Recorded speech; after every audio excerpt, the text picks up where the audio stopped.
Ini adalah hari ke-7 di challenge 30 hari ngobrol di depan kamera. Dan di hari ke-7 ini, aku akan bahas buku How to Win Friends and Influence People dari Dale Carnegie. Dan di buku ini ada satu kisah yang menarik yang menceritakan seorang presiden yang kesal dengan jenderalnya. Dan di mana di buku ini diceritakan bahwa jenderalnya itu melakukan kesalahan ketika perang yang tidak mematuhi perintah dari sang presiden, sampai akhirnya kesalahan dari sang jenderal menimbulkan sebuah kerugian yang cukup besar untuk negaranya.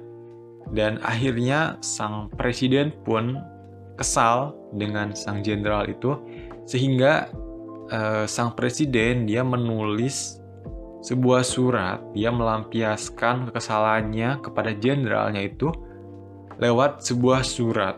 Dia menulis surat yang tentunya ada banyak kalimat-kalimat yang mencela sang jenderal itu. Dan yang menarik adalah bahwa sang presiden tidak pernah memberikan surat itu, tidak pernah menyampaikan kata-katanya itu kepada sang jenderalnya itu. Sampai akhirnya surat itu ditemukan di berkas antara berkasnya ketika sang presiden itu sudah wafat.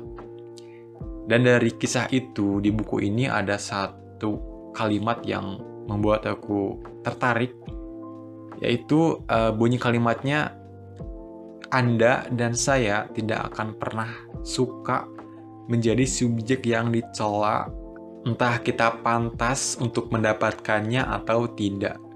Dan dari situ saya bisa menyimpulkan kalau ternyata akan lebih bijaksana jika kita menahan kata-kata atau kalimat kritikan atau cacian untuk orang lain, meskipun orang lain itu pantas untuk mendapatkan cacian atau makian dari kita, demi sebuah hubungan dan pengaruh yang berkelanjutan.